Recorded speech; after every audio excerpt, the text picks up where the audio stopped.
Students, class 12 accountancy की NCERT book से chapter number 6 cash flow statement और मैं आपको आज बताने जा रहा हूँ क्वेश्चन नंबर 12 का सॉल्यूशन। क्वेश्चन नंबर 12 इस बुक का लास्ट क्वेश्चन है। फिलहाल बच्चे कहते हैं सर और भी क्वेश्चन है, मेरी बुक में लास्ट क्वेश्चन है और उसके अकॉर्डिंग जो है मैं आपको इस क्वेश्चन का सॉल्यूशन बताने जा रहा हूँ। ठीक है, अब तक आपने कैश फ्लो का कंप्लीट फॉर्मेट सीख ही लिया होगा, आपने ये भी पता कर लिया होगा कि क्या जोड़ता है क्या लेस होता है, इसकी कौन कौन सी एक्टिविटी में कौन कौन से आइटम्स कब प्लस होते हैं कब माइनस होते हैं। तो चलिए उन सब का यूज़ करते हुए हम आज क्वेश्चन नंबर 12 को सॉल्व करते हैं। सबसे पहले क्वेश्चन देखते हैं। क्वेश्चन यहाँ पर दिया हुआ है, देखिए। तो क्वेश्चन में क्या है, from the following balance sheet of computer India limited prepare cash flow statement. Computer India limited का कैश फ्लो तैयार करना है हमें और हमारे पास बैलेंस शीट गिवन है। इक्विटी लाइब्रेरी दे रखा है, फिर से मैं एक्सप्लेन करता हूँ, चलता हूँ दोबारा। शेयर होल्डर फंड्स में क्या दे रखा है, शेयर कैपिटल 40 से 50 हो गया। ये देखिए, ये प्रीवियस ईयर है और करंट ईयर, इन दोनों के बीच में कंपेरिजन करना है।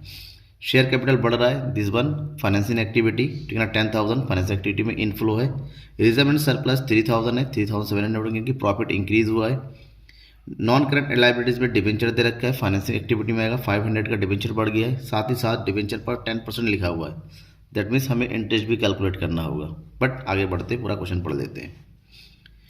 करंट लाइबिलिटी की बात करते हैं, शॉर्ट टर्म बारोइंग दे रखा है 12,500 से 6,800, हो सकता है इसका कुछ नेट्स टू अकाउंट दे रखा हो, हम वहाँ पर भी देख लेंगे। एक्चुअली में जब इसका पूरा कंप्लीट नेम नहीं पता हो ना, तो हम नोट्स टू अकाउंट का वेट करते हैं। ट्रेड पेबल्स गिवन है 12,000 से 11,000 हो गया, डिक्रीज हो रहा है। और आपको पता है ट्रेड पेबल्स करंट लाइबिलिटी है और इसकी एंट्री ऑपरेटिंग एक्टिविटी में करते हैं, डिक्रीज हो रहा है तो माइनस कर देंगे। शॉर्ट टर्म प्रोविजन, एक कौन सा प्रोविजन है, हो सकता है टैक्स हो, अगर टैक्स होता है तो उसकी एंट्री अलग तरीके से होती है प्रॉफिट के साथ। फिर आगे बढ़ते हैं। नॉन करंट एसेट्स में हमारे पास फिक्स एसेट दे रखा है 30,000 से 25 डिक्रीज हुआ है, इसका मतलब हमने सेल किया है, ठीक है, 5,000 का एसेट्स। अब लेकिन इससे रिलेटेड हो सकता है एडजस्टमेंट दिया हो। कंप्लीट क्वेश्चन पढ़ना है क्योंकि किसी किसी के एडजस्टमेंट दे रखा तो नोट्स टू अकाउंट में उसको भी इंक्लूड करना पड़ता है। करंट एसेट्स में इन्वेंट्री है 30,000 से 35 हो गया, इंक्रीज हुआ है। और आपको इंक्रीज हुआ तो क्या होता है, लेस किया जाता है। ट्रेड रिसीवेबल 20 से 24 हो गया, 4,000, ये भी इंक्रीज हो रहा है, इसको भी लेस किया जाएगा ऑपरेटिंग एक्टिविटी में। कैश एंड कैश इक्विवेलेंट है 1,200 और 3,500, ठीक है, ये तो हमारा कॉम्पिटेटिव लास्ट में कैलकुलेशन होगा। Other current assets prepaid expenses दे रखे हैं, प्रीपेड एक्सपेंसेस क्या हो रहा है 300 से 500 हो गया, 200 इंक्रीज हो रहा है, दैट मीन्स इसको भी हम क्या करेंगे, लेस करेंगे ऑपरेटिंग एक्टिविटी में। क्वेश्चन समझ में आ गया, आगे बढ़ते क्वेश्चन के अगले पार्ट में। अब बैलेंस शीट के आगे दिया notes to account. Reserve and surplus में balance of profit and loss दे रखा है 1,000 और जनरल रिजर्व 2,000, दोनों इंक्रीज हो रहा है। टोटल इंक्रीज कितना हो रहा है 700 का, राइट। साथ ही साथ शॉर्ट टर्म बोरोइंग दे रखा है, bank overdraft 12,500 800, bank overdraft decrease हो रहा है। बैंक ओवरड्राफ्ट किसका होता है, कैश एंड कैश इक्विवेलेंट में आता है, नेगेटिव आइटम में। जैसे बैंक बैलेंस होता है प्लस कर देते हैं, ये ओवरड्राफ्ट है तो वहाँ पर लेस कर दिया जाएगा, ठीक है। शॉर्ट टर्म प्रोविजन में टैक्सेशन भी है और डिविडेंड भी है। आपको पता हुआ जो करंट ईयर का टैक्स और डिविडेंड होता है वो प्रॉफिट में ऐड हो जाता है, और जो प्रीवियस ईयर का होता है 3,000 टैक्स ऑपरेटिंग एक्टिविटी में टोटल नेट आइटम कैलकुलेट करने के बाद लेस कर दिया जाएगा। और प्रपोज डिविडेंड जो है प्रीवियस ईयर का हम जो है फाइनेंसिंग एक्टिविटी में लेस करेंगे। और फिक्स एसेट दे रखा है 41,000 का फिक्स एसेट्स है, 40,000 हो गया कन्वर्ट, क्यों, क्योंकि हमारा नेट देखा था कि नेट लिखा हुआ 30 से 25, बट एक्चुअली नेट नहीं है, वो डेप्रिसिएशन है। 41 से 40,000 फिक्स एसेट्स है, इसका मतलब 1,000 डिक्रीज हुआ है, दैट मीन 1,000 का एसेट सेल किया गया है। इसके अलावा एडिशनल इन्फॉर्मेशन में गिवन है इंटरेस्ट पेड और डिवेंचर का इंटरेस्ट पे किया गया है, फाइनेंसिंग एक्टिविटी है, साथ ही साथ नॉन कैश में इसको भी इंक्लूड करेंगे। दूसरा एक्यूमुलेटेड डेप्रिसिएशन 11,000 से 15,000 है, 4,000 का एक्यूमुलेटेड डेप्रिसिएशन है, ये भी नॉन कैश में ऐड हो जाएगा। अब क्वेश्चन करना शुरू करते हैं, ठीक है। क्वेश्चन की शुरुआत होती है ए ऑपरेटिंग एक्टिविटी से। ऑपरेटिंग एक्टिविटीज़ में, और ऑपरेटिंग एक्टिविटी में सबसे पहला आइटम जो लिखा जाता है वो होता है net profit before interest and tax. अब net profit before interest and tax कितना होगा, देखिए यहाँ पर तो कई सारी चीज़ें दे रखी है। यहाँ पर प्रॉफिट ये हो गया, चेंज हो रहा है, साथ ही साथ प्रोविजन टैक्सेशन होता है, तो हमें कैलकुलेशन करना पड़ेगा। तो कैलकुलेशन करेंगे, यहाँ पर हम वर्किंग नोट कर लेते हैं यहाँ पर, ठीक है ना। हमें दे रखा है profit as per balance sheet. Balance sheet के अकॉर्डिंग प्रॉफिट कितना दे रखा है, दिस वन 700, ठीक है। अब प्लस कर देंगे टैक्स, टैक्स और डिविडेंड दोनों ही करंट ईयर का, यानी कि ये दोनों प्लस होगा 4200 और 5800। तो टैक्स दे रखा है 4200 और प्लस कर देंगे डिविडेंड, और ये है 5800, टोटल हो जाएगा कितना 10,700। अब ये जो प्रॉफिट आया उसकी एंट्री हम यहाँ करेंगे 10,700, राइट। अब इसके जस्ट नीचे हम किसकी एंट्री करते हैं, एडजस्टमेंट की, adjustments for non cash non operating items. और इसमें क्या क्या दिया हुआ है, हमारे इसमें ऐड करने वाला आइटम है। अभी हमने क्वेश्चन पढ़ा था, हमारे पास क्या दिया हुआ है, देखिए दो आइटम दे रखा है नॉन ऑपरेटिंग का। एक तो है डेप्रिसिएशन जो 11 से 15 हो गया, 4000 इंक्रीज हुआ है। दूसरा है इंटरेस्ट पेड डिवेंचर 600। तो दोनों की एंट्री यहाँ पर करते हैं। This one depreciation 4000 and interest on debentures paid कितना है 600। अब जो अमाउंट आया, ठीक है ना, ये जो अमाउंट है वो हमारा कितना हो गया 15,300। ये जो अमाउंट है एक्चुअली में बेटा, इस अमाउंट को बोलते हैं operating profit, operating profit before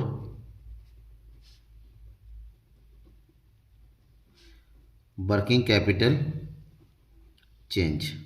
working capital change होने के पहले का प्रॉफिट है, ठीक है ना। अब हम वर्किंग कैपिटल की बात करते हैं। वर्किंग कैपिटल मतलब करंट एसेट्स और करंट लायबिलिटी। अब क्वेश्चन हम देख रहे थे, क्वेश्चन में करंट लायबिलिटी देखिए कितना 12 से 11 हो गया, मतलब ये तो इंक्रीज हो नहीं रहा है, छोड़िए। अब क्या एसेट डिक्रीज हो रहा है, एसेट्स भी डिक्रीज नहीं हो रहा है, यानी कि दोनों आइटम लेस करने वाले होंगे।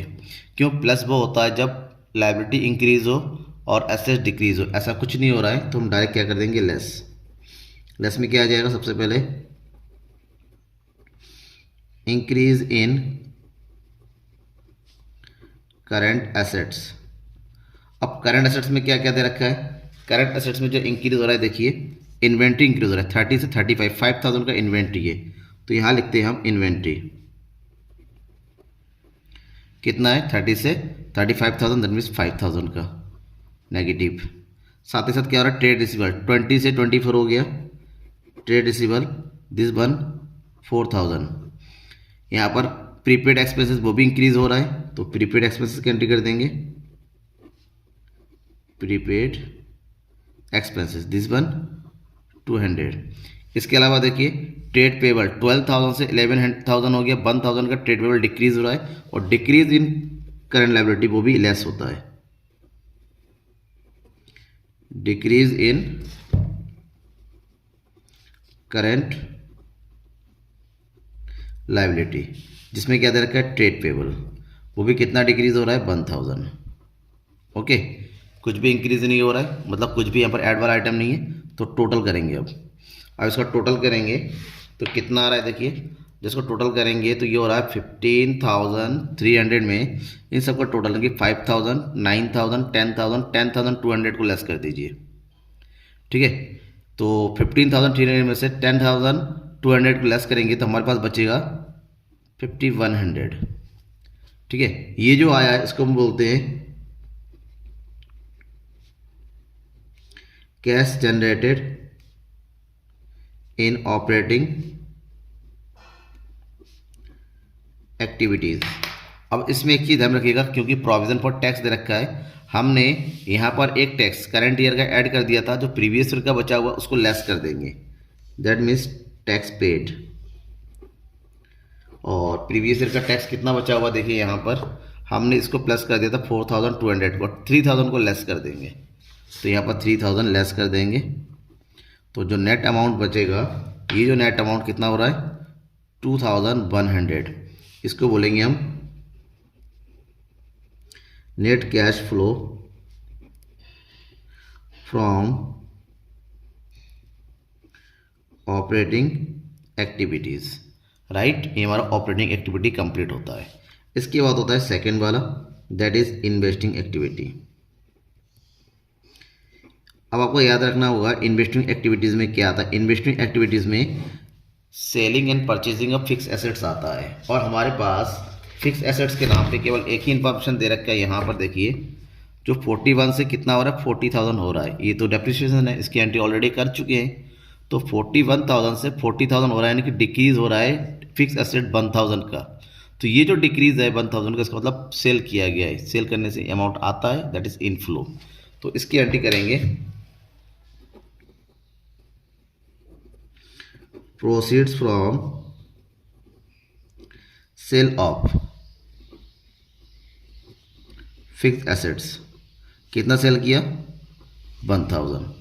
ठीक है, तो ऐसे में हमारे पास नेट अमाउंट भी कितना बच रहा है, 1,000 बच रहा है। ये जो नेट अमाउंट है इसको बोलेंगे net cash flow from investing activities. Okay, अब third C, that is financing activity. Financing activities. अब फाइनेंसिंग एक्टिविटी में क्या क्या आएगा वो ध्यान में रखना है। फाइनेंसिंग एक्टिविटी में शेयर्स, डिवेंचर से रिलेटेड हर आइटम आता है यहाँ पर, तो आपको ध्यान में रखना होगा। यहाँ पर शेयर कैपिटल 40 से 50 हो गया, 10,000 शेयर इशू करके, यानी कि 10,000 का कैश का इनफ्लो हुआ है। तो यहाँ पर लिखेंगे first proceed from issue of shares, कितना हो जाएगा, 10,000।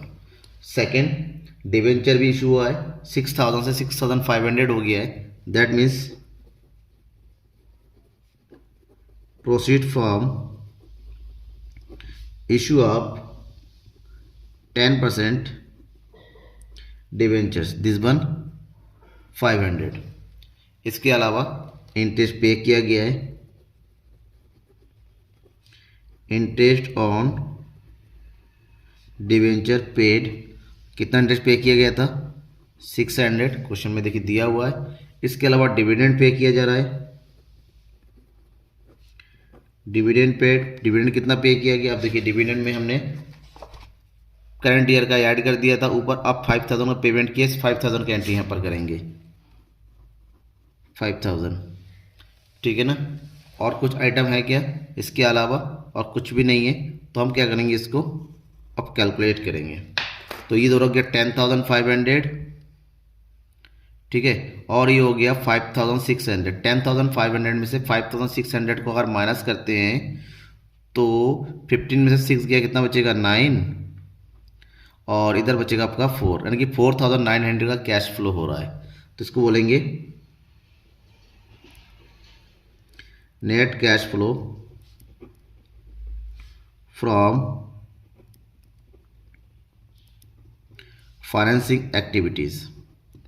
Okay, done. अब लास्ट में इसका किया जाता है टोटल। अब इस सबको ऐड कर देंगे, 2,100, 1,000 and 4,900।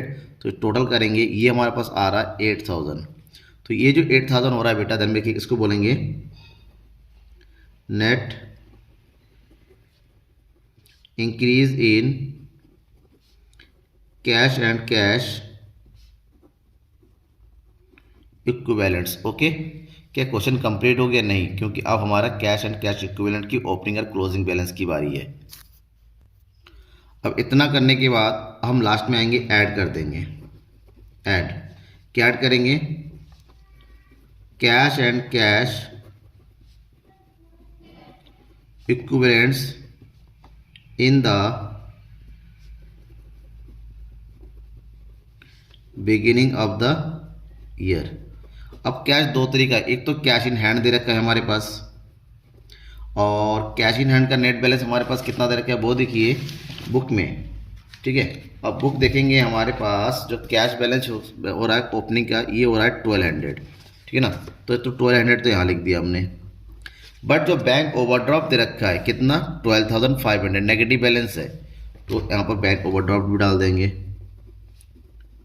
Bank overdraft, this one 12,500।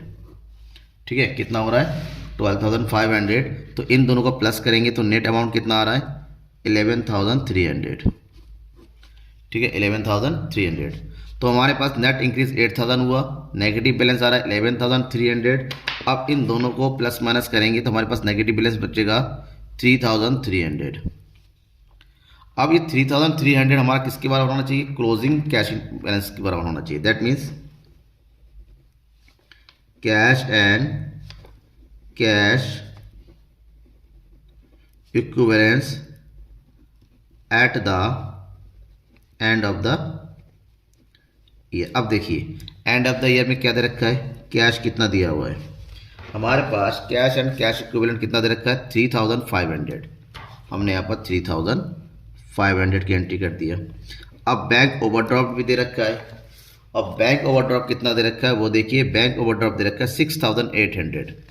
तो यहाँ पर हम कर देंगे 6800 नेगेटिव बैलेंस। अब इन दोनों का देखिए नेगेटिव कितना आ रहा है? 6800 में से 3500 लेस करेंगे इतना ही आ रहा है। इसका मतलब हमारा ये कंप्लीट हो गया, ठीक है ना। इन दोनों का जो डिफरेंस आता है ये बिल्कुल राइट है। दिस वन हमारा कंप्लीट हो गया क्वेश्चन।